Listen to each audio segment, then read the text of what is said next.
We're basically just in our rooms, sometimes up to 23 hours a day. There's been mad riots lately. Some of the boys are going insane because they're just locked down. It drives you crazy sometimes because you're just in there.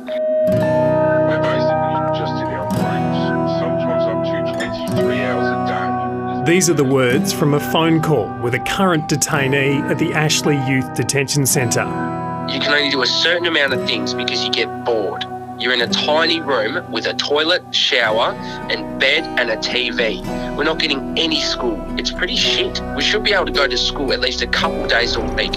When I first come in, 37 days straight with only having an hour out. Ashley is Tasmania's only youth detention centre, housing children as young as 10 years old. Most come here having experienced significant trauma. Under Tasmanian law, the centre is required to ensure all detainees have their developmental needs met. That means they need to receive education, have activities to do and receive therapeutic care. But detainees, staff and successive reports have revealed that Ashley isn't operating like a youth justice facility, it's more like a prison. Just imagine looking at four walls 24 hours a day. Just an hour of looking at TV, which is a little as TV. Nothing to do. This is a young man we're calling Luke. He's been in and out of Ashley over the past few years. To protect his identity, his words are being read by an actor. It makes you a lot more angry and shit like that, you know?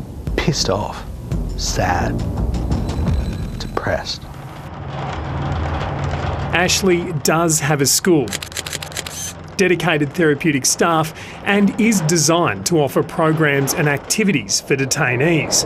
But the centre is experiencing a dire staff shortage, which has led management to regularly cancel school and keep detainees locked down in the interests of safety. A recent report from a United Nations committee found keeping children at Ashley in solitary confinement is in breach of the UN's Convention on Torture. The intention behind locking a child in a cell or into their units is quite irrelevant to the child who's potentially got mental health issues or learning disabilities. Alicia was part of the therapeutic team at Ashley. She quit her position and says the centre is unsafe and that staff are ill-equipped to deal with children with extremely complex needs. They're the most vulnerable kids you could find, and it always felt quite inhumane that I got to drive away and leave at the end of each day and they had to be locked in their cells. The Tasmanian government says it's trying to address the problem. 7 new staff members from the Northern Territory recently started work and another 9 recruits are set to begin next week. But finding staff has been difficult. The recent Commission of Inquiry has heard a litany of abuse allegations at Ashley.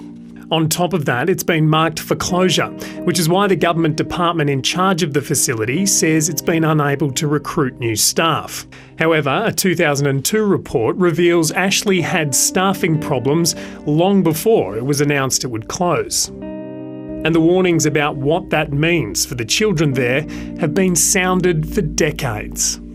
The Children's Centre at Deloraine is breaching every human rights standard that applies to children and is also breaking Tasmanian law in the process. And just by locking them away, it doesn't solve anything. You're actually fermenting the problem. You're making it worse. When Ashley was being rebuilt in the year 2000, a former worker recalls taking one of the children outside at night. He was freaked out by the stars. I said, well, why is this affecting you? And I said, well, I haven't seen stars for, 10 months. Lee McQueenie wanted to give the traumatised kids he encountered a better life, but he was worn down by an institution which he says offered less by way of rehabilitation than Risdon Adult Prison. Because when you go into Risdon, there's workshops, there's all sorts of support and employment, things for people to do. Thank you very much, Mr Speaker, and I thank my colleague, Mr Tucker, member for Lyons. Under a recently released blueprint, the Tasmanian government wants to replace Ashley by the end of 2024 with 5 separate facilities, which will give them the ability to separate detainees based on age, the nature of their crime, and those who are on bail. The government acknowledged detention as punishment had failed and will instead focus on prevention and rehabilitation. This Tasmanian government is determined to build a nation-leading approach that engages young people at risk early, directs them away from the youth justice system, and restores young people who do come into conflict with the law as valued and productive members of our community. There are doubts that deadline will be met, and in the meantime, kids will continue to be sent to Ashley.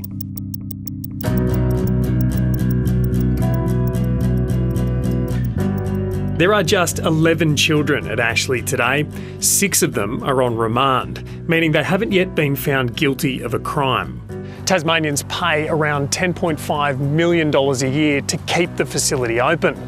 Then there's the cost to the community of creating new cohorts of angry, deprived and traumatised people. People like Naomi's son. The lockdowns have been so huge that now these boys, including my son, are angry, frustrated and living in isolation. There's no therapeutic help, no counselling, no nothing. I just worry for his future, and he's getting to an age where it's going to be too late if we don't do something now. The time spent at Ashley altering the course of young lives. Now I'm just laying in bed. Can't work. I'll try, but it never lasts. Trying to do normal things. From what I've been told, my friends have been to prison, right? And I know a lot of people that have been to prison. They would rather go to Risdon Prison than go to Ashley.